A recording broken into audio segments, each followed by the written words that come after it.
Constantinopla, año 867 después de Cristo.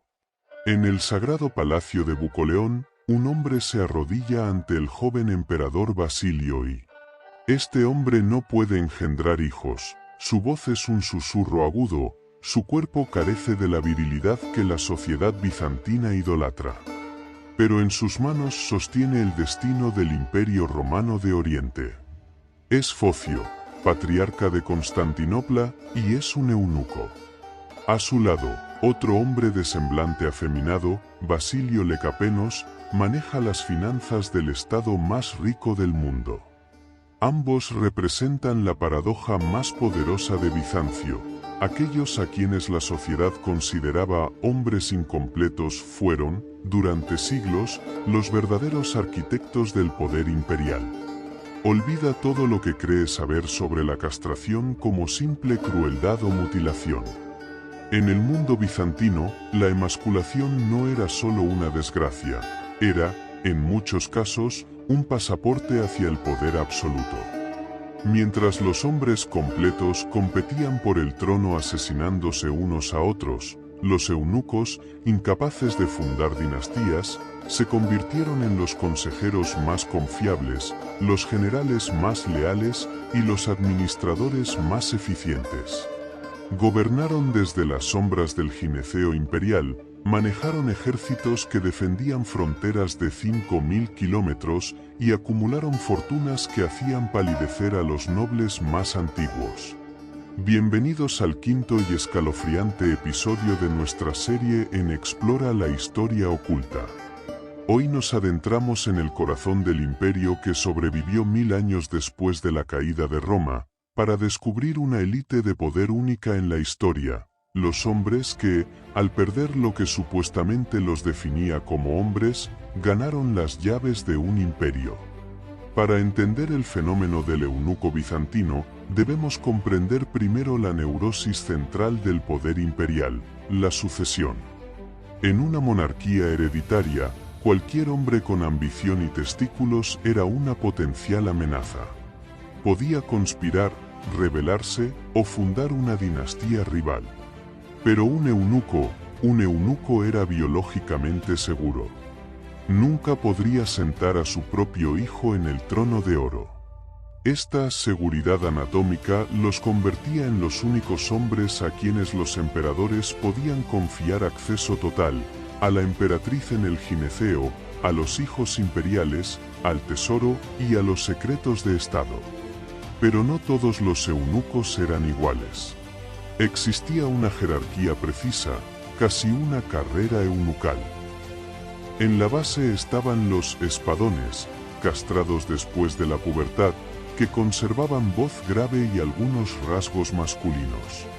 Luego los libiae, testículos aplastados, y en la cúspide, los castrati o totales, emasculados antes de la pubertad, con voz de soprano, sin barba, y a menudo de estatura elevada, un efecto secundario de la deprivación hormonal que los bizantinos consideraban majestuoso. Su camino al poder seguía rutas específicas. Muchos eran niños esclavos de fronteras lejanas, eslavos, armenios, caucásicos, castrados y vendidos a la corte como inversiones a largo plazo. Otros eran hijos de nobles ofrecidos voluntariamente, un sacrificio familiar para colocar a uno de los suyos cerca del poder. Los más afortunados entraban en el Orpanotropeion, la escuela imperial para eunucos, donde recibían la educación más esmerada del imperio, teología, derecho, retórica, estrategia militar y finanzas. Y sus cargos eran los pilares del Estado. El paracoimomenos, el que duerme junto a la habitación del emperador, era tradicionalmente un eunuco, el jefe de seguridad y confidente nocturno.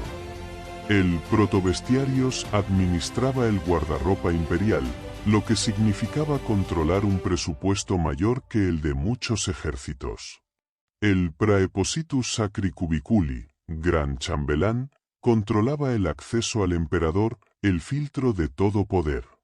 Y el logotetes, ministro de finanzas, era frecuentemente un eunuco, manejando la economía más sofisticada de la Edad Media.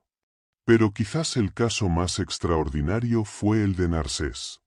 Imagina esta escena, año 552, Italia. Un hombre de 74 años, pequeño, encorvado, con voz de niño, monta un caballo de guerra. Es Narsés, eunuco armenio, para reconquistar Roma de los ostrogodos. Los generales completos se burlan. Pero Narsés, que nunca había empuñado una espada en su vida, diseña una estrategia brillante. En la batalla de Taginae, aplasta al ejército godó, reconquista Italia y gobierna Rávena como virrey durante años. El eunuco se convierte en el mejor general de Bizancio, demostrando que el verdadero poder reside en la mente, no entre las piernas. Pero el poder de los eunucos no estaba exento de paradojas y sombras. La más intrigante, su relación con las mujeres de la corte. En el herméticamente sellado gineceo, los apartamentos de las mujeres imperiales, solo 3 tipos de hombres podían entrar: el emperador, sus hijos pequeños y los eunucos. Esto los convertía en los intermediarios obligados entre el mundo femenino del palacio y el masculino del poder. Controlaban qué mensajes llegaban a la emperatriz, qué peticiones se escuchaban, qué intrigas florecían. Algunas emperatrices, como Teodora, esposa de Justiniano, o Irene de Atenas, usaron eunucos de confianza para gobernar efectivamente cuando el trono estaba en disputa. Eunucos como Estauracio se convirtieron en los verdaderos cerebros detrás del trono, manejando a emperadores débiles o incompetentes. Tenían un acceso a la información, chismes del gineceo, secretos de alcoba, debilidades personales que ningún otro hombre podía obtener.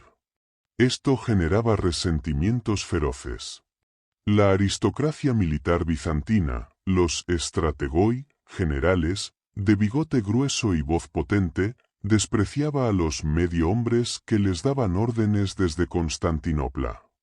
Panfletos anónimos circulaban llamándolos monstruos, abominaciones y criaturas contra natura. La Iglesia ortodoxa, oficialmente, los consideraba mutilados que no podían recibir los sacramentos completos, por estar incompletos a ojos de Dios, pero pragmáticamente aceptaba obispos y hasta patriarcas eunucos cuando convenía. La riqueza de los eunucos de alto rato era legendaria.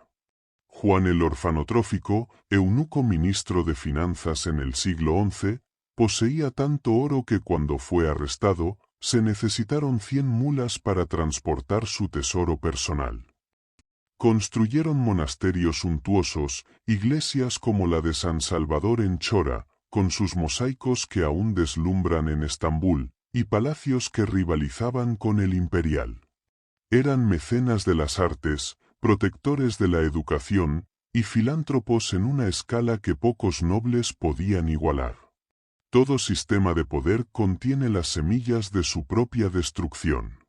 Para los eunucos bizantinos, su caída comenzó con su propio éxito excesivo. En el siglo XI, la facción eunucal dirigida por Constantino Leichaudes y Juan el Orfanotrófico llegó a controlar tanto poder que esencialmente gobernaban sin el emperador. Esto generó una reacción violenta. La aristocracia militar, liderada por la familia Comneno, inició una contrarrevolución. Bajo el lema «Bizancio para los hombres completos», el emperador Alejo I Comneno, 1081 a 1118, purgó sistemáticamente a los eunucos de los altos cargos, reemplazándolos con sus familiares. La castración, antes camino al poder, se convirtió en motivo de exclusión. El golpe final llegó desde fuera. Cuando los cruzados cristianos de Occidente saquearon Constantinopla en 1204, su brutalidad no distinguía entre eunucos y otros bizantinos. Pero más destructivo aún fue el prejuicio cultural. Los europeos latinos veían a los eunucos como una perversión oriental, una prueba de la decadencia de Bizancio. Sus crónicas están llenas de burlas y horror hacia estos hombrecillos de voces femeninas. Con la caída final de Constantinopla a los otomanos en 1453, la institución bizantina del eunuco de poder no murió, se transformó. Los sultanes otomanos adoptarían y adaptarían el sistema, pero con diferencias cruciales. Sus eunucos serían casi siempre africanos, no locales, confinados al harén y nunca alcanzarían el abanico de poder político que tuvieron sus predecesores bizantinos. Los eunucos de Bizancio nos obligan a cuestionar qué es realmente el poder y qué es la masculinidad. Durante siglos, un imperio que adoraba la virilidad militar, la procreación dinástica y la imagen del Cristo Pantocrátor barbado, fue gobernado en la práctica por hombres que habían renunciado, voluntaria o forzosamente, a todos esos símbolos. Su historia es un recordatorio incómodo de que el poder a menudo reside en los márgenes, en aquellos que la sociedad considera incompletos o anormales. Fueron excluidos de la paternidad, pero padres de políticas imperiales, mutilados sexualmente, pero sexualmente cercanos a las familias más poderosas, considerados no hombres, pero más efectivos que la mayoría de los hombres completos. Fueron víctimas de un sistema brutal, la castración infantil, pero también sus maestros manipuladores. Suplicaron ante emperadores, pero también los controlaron. Rezaron en iglesias que los consideraban imperfectos, pero financiaron las más gloriosas de esas iglesias. En última instancia, los eunucos bizantinos representan la paradoja última del poder. A veces, para alcanzar la cima, hay que sacrificar precisamente lo que la sociedad dice que te define. Su legado no son hijos biológicos, sino los mosaicos que aún brillan en Santa Sofía, las leyes que organizaron un imperio milenario y la lección incómoda de que la verdadera virilidad podría no tener nada que ver con el cuerpo, y todo que ver con la mente y la voluntad. Pero nuestra exploración de los secretos más oscuros del poder apenas comienza. En nuestra nueva serie que estrenaremos próximamente, Venenos y Antídotos, la química secreta del poder, descubre cómo las élites gobernantes usaron toxinas, pociones y brebajes para asesinar, controlar y dominar. Episodio 1. El Mithridatium. Como un rey se inmunizó contra todos los venenos, y porque su secreto se perdió.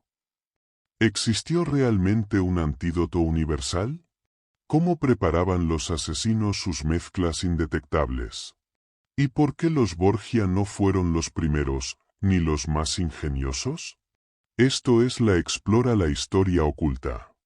Suscríbete y activa la campana para adentrarte en los laboratorios secretos donde se cocinaba el destino de imperios. Y ahora te pregunto, después de conocer su historia, ¿crees que los eunucos bizantinos fueron víctimas de un sistema brutal o astutos manipuladores que usaron su deficiencia como superpoder? Déjalo en los comentarios.